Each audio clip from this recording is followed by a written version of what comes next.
앞서 예고해드린 대로 오늘 3부에서는 아주 특별한 분을 모셨는데요. 그 주인공은 김종인 전 국민의힘 비상대책위원장입니다. 출범 5개월이 좀 지났는데요. 윤석열 정부의 국정 운영 어떻게 평가하시는지도 좀 궁금하고 지금 진행되고 있는 전국에 대한 어떤 좀 진단도 궁금해서 아주 특별히 모셨는데요. 3부터서 진행을 하고요. 제가 좀 여쭈을 게 많기 때문에 유튜브 연장 방송까지 좀 이어서 한번 좀 자세히 여쭤보려고 합니다. 자, 인사 나누겠습니다. 어서 오세요, 위원장님. 예? 어서 오셔요. 예, 반갑습니다. 예.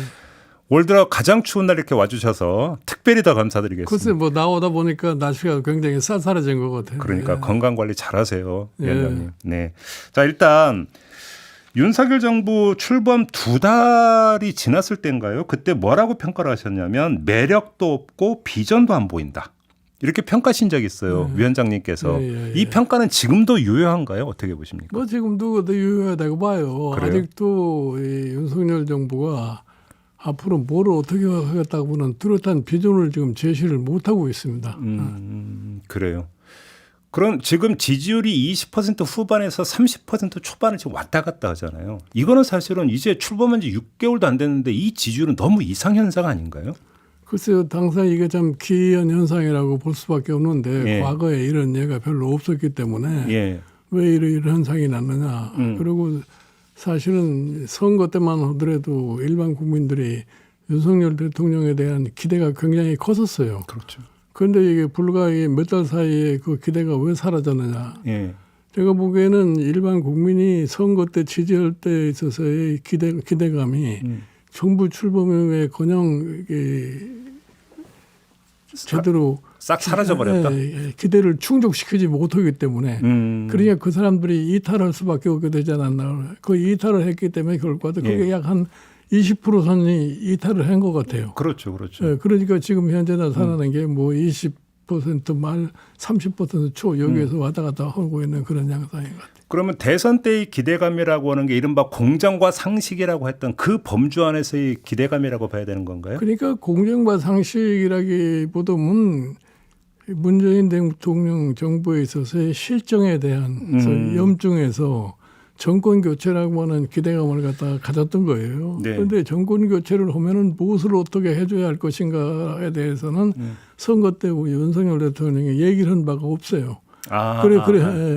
그냥 막연하게 공정과 상식 이런데 그러면 구체적으로 그 공정을 뭐가 불공정하고 뭐가 상식에 안 맞는가 이거를 구체적으로 얘기해서 그것을 갖다 시정하는 방향으로 갔을 것 같으면 일반 국민들의 기대에 어느 정도 충족할 수 있을 건데 말만 있었을 뿐이지 구체적으로 실현 방안이라는 것이 나오지 않으니까 미래가 아무것도 보이지 않는다 이런 얘기죠. 그러니까 자연적으로 소위 그 중도층에서 윤석열 대통령을 지지했던 사람들이 자연스럽게 이탈을 하는 그런 현상이 지금의 현상이 아닌가 봐요. 그러니까 지금 위원장님이 말씀하셨던 비전이라고 하는 게 그러니까 윤석열 정부 5년을 거치면 세상이 이렇게 바뀌겠구나라는 그림을 그려줘야 되는데 사람들 머릿속에. 그런데 이게 없었다는 얘기예요. 그럼 그렇죠. 이거는 사실 이 비전을 만드는 게 인수위 단계에서 만드는 거잖아요. 보통 통상. 비전은 사실은 선거 당시에 소위 공약으로도 그렇죠. 일단은 제시가 되고 그렇죠. 그거를 인수위 과정에서 구체화를 시켰어야죠. 예, 그렇죠. 그런데 그런 과정이 없었던 거예요. 예. 그러니까 비전이 보이질 않는 겁니다. 그런 부분에서는 이제 국정, 그다음에 이제 정책 부분 같은 경우는 상당히 중요한 부분인데 그건 좀 뒤로 미루고요. 정치 영역에 대해서 좀 일단 먼저 몇 가지 좀 여쭤봤으면 좋겠는데 대통령으로서 윤석열 대통령의 여러 가지 어떤 화법이라든지 뭐 도어 스태핑부터 시작을 해가지고 오히려 그것이 화가 된 게 아니냐 이렇게 지적하는 사람들이 많이 있던데. 그러니까 이 정치인이라는 거는 말에 대한 신중성을 가져야 됩니다.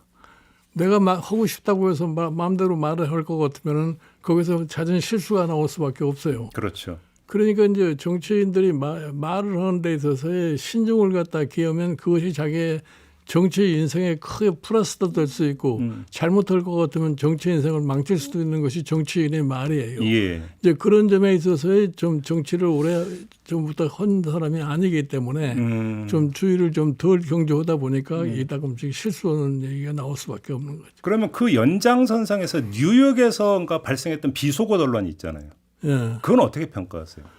그거는 뭐 저희 그렇게 얘기했다는 사람도 있고 본인은 기억이 안 난다고 하는 이렇게 얘기를 하기 때문에 그 제3자의 입장에서 뭐라고 얘기를 할 수가 없어요. 예. 근데 일반적으로 일반 국민이 인식하기에 네. 한 일반 국민의 75% 가까이가 그 비서 얘기를 했다는 걸로다가 여론조사가 그렇게 나오죠. 인정을 하기 때문에 그 문제에 대해서 좀 슬기롭게 넘어갔으면 좋았을 텐데 그걸 그냥 일방적으로 나는 기억을 못한다는 데 넘어갔기 때문에 거기에서 사실은 상당히 부정적인 여론이 더 많이 형성되지 않았나 이렇게 봐요. 그러니까 그 발언 자체보다 이후 대처 방식에 더 문제가 있었다. 그런 거죠. 아, 그렇게 뭐 봐야 돼요. 실수는 이따금씩 사람이 할 수도 있는 건데 예. 그 실수를 갖다 빨리 어떻게 시정하느냐 하는 것이 사실 중요한 과제라고 생각하는데 그거를 제대로 하지 못했지 않았나 이렇게 봐요. 이건 어떻게 보세요? 이른바 여권 내부의 분란, 특히 이준석 대표 징계 국면이 몇 달을 끌었잖아요. 이게 또 지지율에도 상당한 영향을 미쳤다고 보세요? 그러니까 여당이 이런 모습을 보인다는 것은 지금 초유의 사태예요. 사실은 제가 늘 강조합니다마는 지금의 국민의힘이라는 것은 과거의 정당의 역사가 대통령 얼굴만 보고 사던 정당의 전통을 가지고 있는 그런 정당인데 대통령이 당선이 되고 이 정부가 수립되자마자 여당에 분란이 일어났다고 보는 것은 그러니까. 이거는 내가 보기에는 이 여당이나 사실은 이 대통령이나 똑같이 왜 이런 사태를 갖다가 일으키지 밖에 없느냐를 갖다 냉정하게 한번 판단해 볼 필요가 있지 않나 이렇게 생각을 해요. 위원장님 좀 진단 좀 해주세요. 왜 이런 문제가 발생했다고 보세요? 그러니까 일반적으로 보면 그래요. 대통령 되시는 분들은 참 대통령이 된 다음에는 자기를 뽑아준 정당을 자기 걸로 만들려고 하는 그런 성향들이 있어요. 예, 그렇겠죠. 예. 그런 과정에서 나타난 현상이 아닌가 이렇게 생각을 하는 겁니다. 그러면 그 이준석 당시 당 대표가 너무 말을 안 들어서 발생한 일입니까? 그러니까 뭐 말을 안 들었다기보다는 이준석이 그 사람도 정치를 오래 해보지 않은 사람이기 때문에 권력의 속성을 잘 몰라요. 그러다 보니까 이런 현상이 생겨난 겁니다. 아하. 그러면 윤석열 대통령도 정치 잘 모르고 이준석 대표도 정치 잘 모르고 이러다 보니까 여기서 어떤 선을 지키는 부분에서 뭔가 잘 안 이루어졌다 이렇게 봐야 되는 거예요. 내가 보기에는 그것이 가장 중요한 역할을 하지 않았나 이렇게 생각을 해요. 그래요. 혹시 근데 아무튼 이준석 전 대표 징계 당한 후에 혹시 좀 위원장님을 찾아오거나 이렇게 따로 본 적이 없어요? 나는 그 사람 이준석 대표를 징계 이후에는 한 번도 연락을 온 적도 없고 연락해 본 적도 없고 그래요. 근데 아무튼 이준석 전 대표의 이후 정치 전망은 어떻게 지금 전망을 하세요? 뭐 이준석 대표는 참 나이 26살에 정치에 입문을 해가지고서 지금 정치 경력 한 10년 정도 됐는데 내가 보기에 그동안에 국회의원 선거도 3번이나 나와서 실패를 했고 그 양반이 정치인으로서 다시 재생할 수 있는 것은 2024년 총선에서 국회에 진입을 하느냐 하는 것이 가장 중요한 소위 모멘트가 될 거라고는 생각을 해요. 그래서 2024년에 국회 진출이 가능해지면은 정치적으로 소생할 수 있을 것이고 그게 불가능해질 것 같으면 정치 인생이 그걸로서 마감될 수도 있는 그런 그 정도다 생각을 하기 때문에 지금서부터 이준석 대표가 내가 그 목표를 달성하기 위해서 어떻게 처신할 것이냐는 것을 굉장히 신중하게 생각하고 행동하지 않으면 안 될 거라고 봐요. 근데 지금 당원권 정지 기간이 바로 2024년 1월 8일까지거든요. 예. 만약에 그 중간에 당원권 정지 징계가 풀리지 않는다면 상당히 한계를 갖고 총선에 임해야 된다는 얘기로 연결이 될 것 같은데. 그러니까 당권 정지가 풀릴 거라고 기대하는 거는 좀 어려울 것 같고 비현실적이고 결국 가서 이제 그 징계 기간이 만료가 된 이후에 그 다음에 이제 총선이 이루어지게 되는데 과연 공천 자체가 이루어질 수 있을 것인지 없을 것인지 그것도 아직도 회의적이에요. 공천장 줄까요? 네, 그러나 지금 사실은 이 서울시의 여건으로 봐가지고서 이 노원구라고 하는 것이 굉장히 국민의힘한테는 어려운 선거구입니다. 그렇죠. 그래서 사실은 마땅한 후보도 없어요. 그 요인이 작동할 수 있다. 그렇기 때문에 뭐 이준석 후보가 그 자리를 차지할 수 있는 가능성은 내가 보기에 크다고 나는 생각을 해요. 대안부재라는 이유 때문에. 그런 거죠. 근데 일각에서는 박지원 전 국정원장 같은 경우는 총선 공천 탈락자들이 있을 거고, 그래서 이준석 전 대표가 유승민 전 의원과 손잡고 공천 탈락자들을 규합을 해서 신당 만들지 않겠느냐, 이런 시나리오를 제기하던데. 내가 보기에는 그건 너무 과장된 얘기고, 그래요? 지금 이준석 대표가 뭐 신당을 만들 수 있는 그런 정치적인 난 역량은 있다고 보진 않아요. 그렇게 보시고. 그러니 결국 가서 이 공천 탈락할 것이라고 하는 것도 단정적으로 얘기할 수 없는 것이 뭐냐면은 지금 앞으로 남은 저희 총선까지의 기간 동안에 정치 상황이 여러 가지로 변할 수가 있어요.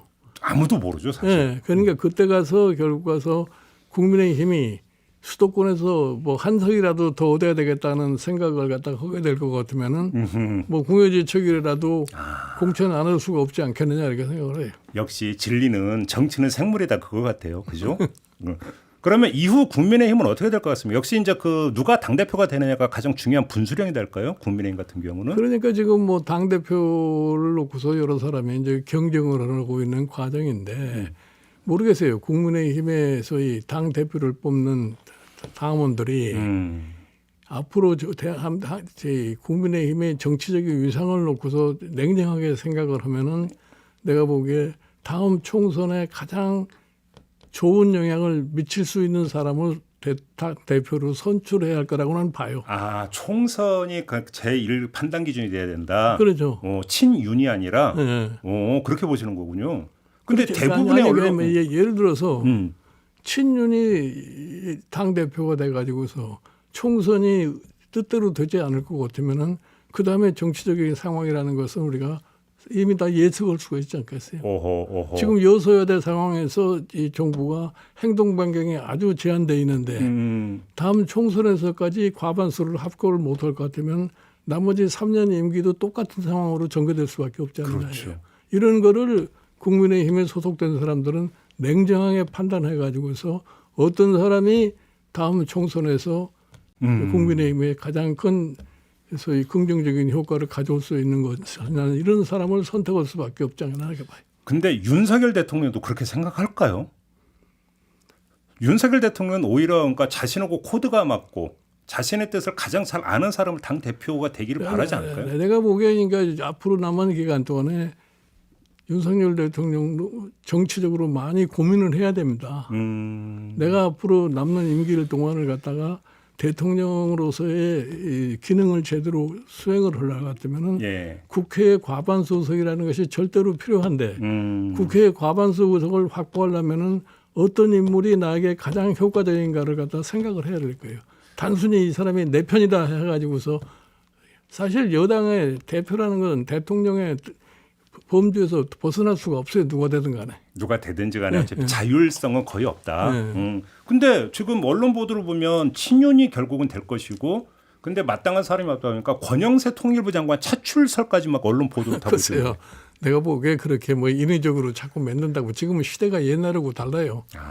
옛날에는 뭐 대통령의 의중이 싫으면 될 거라고 그래서 금방 거의 불가능한 사람도 대표가 되는 그런 예도 있었는데 지금은 세상이 달라졌다는 걸 갖다가 좀 잘 느끼게 됩니다. 그렇게 그러면 만약에 총선 사령탑을 제일 원칙으로 삼고 기준으로 삼아야 된다고 한다면 지금에서 이제 대표 후보로 거론되고 있는 여러 명 있지 않습니까? 자천타천. 그 가운데 가장 유력한 사람이 누가 될지는 혹시 좀 이렇게 점 찍어줄 수는 없습니까, 위원장님? 나는 내가 국민의힘에서 한 10개월 동안 대표 역할을 갖다 했기 때문에 대략 그 국민의힘의 내부 구조에 대해서 제가 알아요. 그리고 이 사람의 됨됨이에 대해서도 제가 대개 파악하고 있지만 제 입장에서 누가 가장 유력하다고 이런 얘기는 할 수가 없습니다.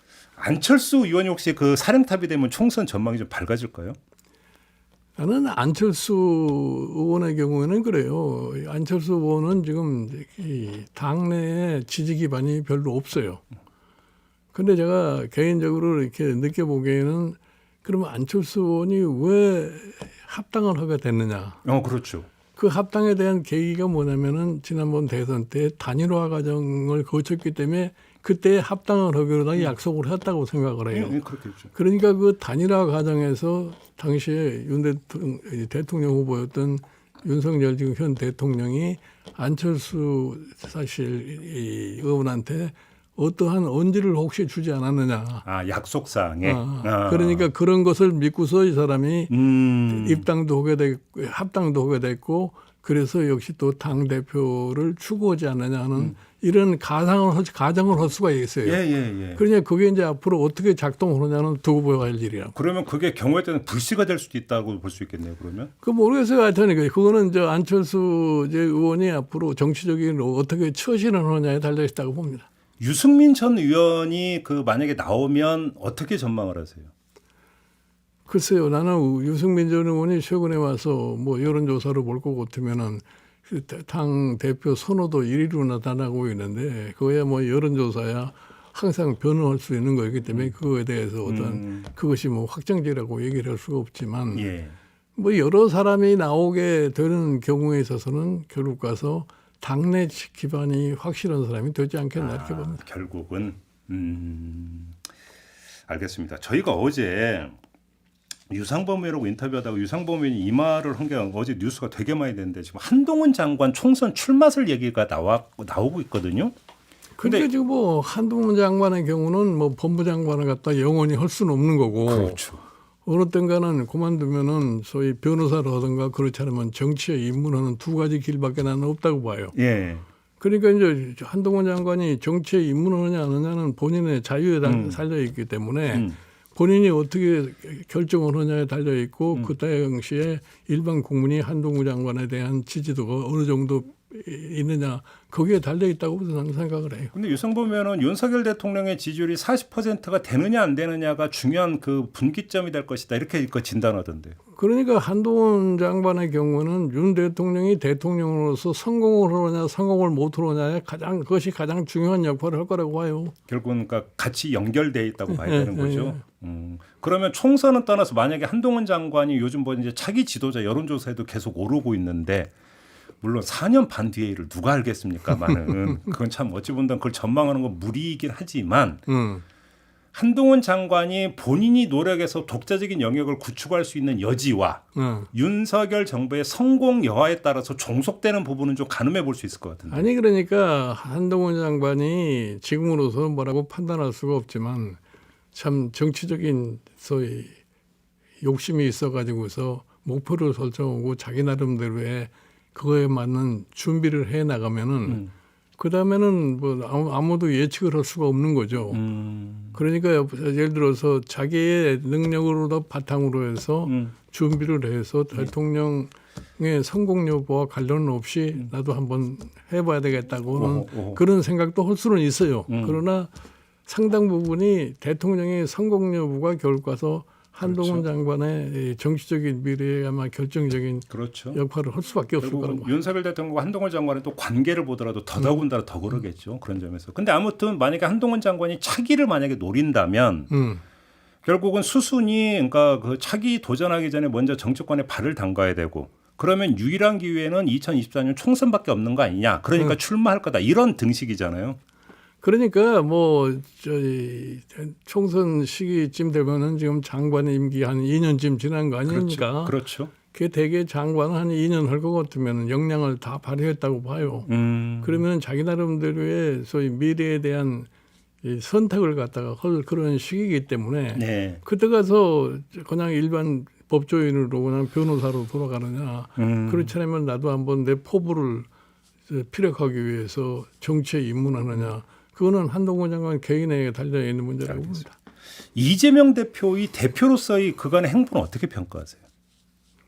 글쎄요. 이재명 대표가 뭐 대표가 돼가지고 크게 무슨 특별한 것을 얘기한 게 별로 없어요. 각인시켜준 게 없다? 네. 이게 사실은 본인은 여러 가지로 지금 사법 리스크와 관련해 가지고서 심리적으로는 여러 가지 불편한 상황이 아닌가 이렇게 생각을 해요. 그러니까 이제 그거를 돌파하기 위해서 이런저런 얘기를 많이 갖다 하게 되는데 그것이 과연 현 우리나라의 실정에 꽉 맞는 얘기냐 맞지 않는 얘기냐 하는 것도 별개의 사항 아닌가 이렇게 생각합니다. 결국은 사법 리스크라고 하는 게 대표로서의 어떤 보폭을 오히려 그러니까 좁혀버리고 있다 이런 진단이신가요? 그럴 수밖에 없는 거죠. 근데 사법 리스크 그런 게 하루 이틀에 끝날 문제가 아니잖아요. 이게. 그렇단 말이에요. 그건 오랜 시간에 이제 걸쳐서 가는 그런 과정이라고 저는 생각을 하는데, 예. 그러니까 이재명 대표가 당 대표가 된 이후에 소위 민주당은 비교적 좀 조용해지지 않았나 이렇게 생각을 해요. 요새 와서 무슨 뭐 전재수 의원이 뭐, 예. 뭐 주식 투자에 관해서 얘기를 해가지고 또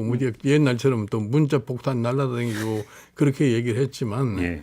결국 가서 뭐 일단 이재명 대표가 존재하는 한은 일단은 이재명 대표의 그 노선으로 갈 수밖에 없지 않느냐 이렇게 생각을 해요. 그렇게 갈 것이다.